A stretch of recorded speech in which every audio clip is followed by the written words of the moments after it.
Hi hello welcome to my channel. ఇవాళ నా స్టైల్లో హెల్తీగా బొబ్బట్లు ప్రిపేర్ చేసుకుందాం, వచ్చేసేయండి.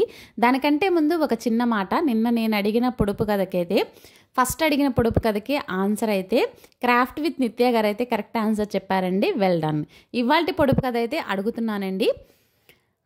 కాళ్ళు లేవు కానీ నడుస్తుంది, కళ్ళు లేవు కానీ ఏడుస్తుంది. ఏమిటది? తెలిసిన వాళ్ళ ఆన్సర్ వెంటనే కమెంట్ చేయండి. ఇంగ్రీడియంట్స్ అయితే చూద్దామండి. 1 కప్పు పుట్నాలు, 1 కప్పు గోధుమ పిండి, 1/2 కప్పు నెయ్యి, కొబ్బరి పొడి, బెల్లము, 3 ఇలాచి, 1 కప్పు ఆయిల్, 1 స్పూను షుగర్.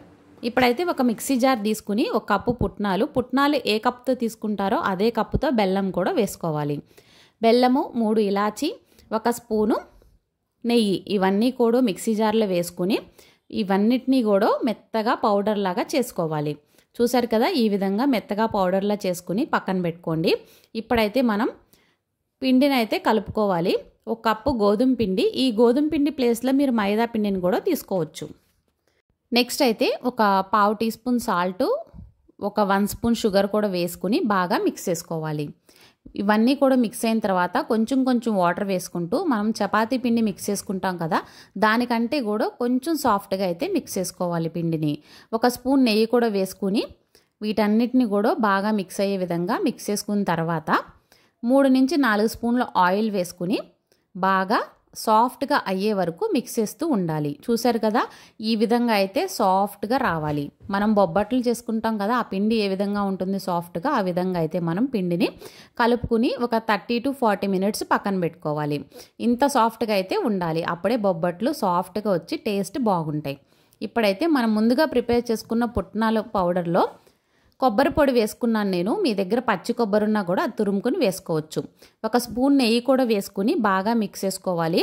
ఈ పిండిలో ఇంకొంచెం నెయ్యి వేసుకుని ఉండలు కట్టుకుని పిల్లలకి పెట్టచ్చండి, చాలా టేస్టీగా ఉంటుంది ఈ పుట్నాల పౌడరు. ఇప్పుడైతే వీటన్నిటిని బాగా మిక్స్ చేసుకున్న తర్వాత ఇట్లా ఉండ పడితే చేతికి రావాలండి, అట్లా ఉండాలి. సో ఇప్పుడైతే దాన్ని పక్కన పెట్టేసుకుని ఒక కవర్ తీసుకుని మనం ముందుగా ప్రిపేర్ చేసుకున్న ఆ చపాతీ పిండిని తీసుకుని కొంచెం పూరీలాగా స్ప్రెడ్ చేసుకోవాలి. చేతికి ఆయిల్ రాసుకోవాలి, కవర్కి కూడా ఆయిల్ రాయాలి. మధ్యలో అయితే పుట్నాల పౌడర్ని పెట్టేసుకొని అన్ని వైపులా క్లోజ్ చేసుకోవాలి. చూసారు కదా, ఇట్లా అన్ని వైపులా అయితే క్లోజ్ చేసుకోవాలండి. కొంచెం ఆయిల్ అనేది చేతికి అద్దుకుంటూ ఉంటే పిండి చేతికి అంటుకోకుండా చక్కగా వస్తుంది మన బొబ్బట్టు అనేది. పైన ఇలా కవర్ క్లోజ్ చేసుకుని దానిపైన ప్రెస్ చేస్తే పర్ఫెక్ట్గా వస్తుందండి. ఇది కొంచెం మందంగా చేసుకోవాలి, ఎందుకంటే ఇది గోధుమ పిండి కాబట్టి విరిగిపోతుంది. కొంచెం మందంగా వేసుకుంటే బాగుంటాయి. ఇప్పుడు స్టవ్ ఆన్ చేసుకుని ప్యాన్ పెట్టుకుని 1 స్పూన్ ఆయిల్ వేసుకుని మనం ప్రిపేర్ చేసుకునే బొబ్బట్ని కూడా సన్న సెగ మీద గోల్డెన్ బ్రౌన్ కలర్ వచ్చే వరకు కూడా మంచిగా కాల్చుకుంటే చాలా టేస్టీగా ఉంటాయండి.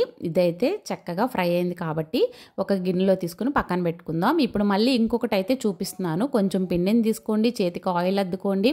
మనం ప్రిపేర్ చేసుకున్న పుట్నాల పౌడర్ని మధ్యలో పెట్టుకుని అన్ని వైపులా కూడా క్లోజ్ చేసేసుకుని పైన కొంచెం ఆయిల్ వేసుకోండి. ఆయిల్ వేసుకుని కవర్తో మెల్లగా ప్రెస్ చేస్తే కనుక చక్కగా షేప్ అనేది చక్కగా వస్తుందండి. కవర్కి కానీ చేతికి కానీ అంటుకోదు ఆయిల్ అద్దుకుంటూ ఉంటే. చూసారు కదా, మన పర్ఫెక్ట్ టేస్టీ హెల్దీ బొబ్బట్లు అయితే రెడీ అయిపోయినాయి. మీరు కూడా ట్రై చేయండి. నేను అడిగిన పొడుపు కథకి ఆన్సర్ అయితే మేఘం. ఇవి చాలా టేస్టీగా ఉంటాయండి. చూసారా ఎంత సాఫ్ట్గా ఉన్నాయో, చాలా సాఫ్ట్గా ఉంటాయండి. చిన్నపిల్లలు కూడా పెట్టచ్చు.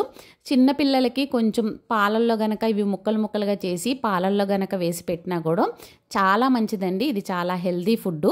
మీరు కూడా ట్రై చేయండి. నా వీడియో నచ్చినట్లయితే ఒక లైక్ ఇచ్చేయండి. Thank you.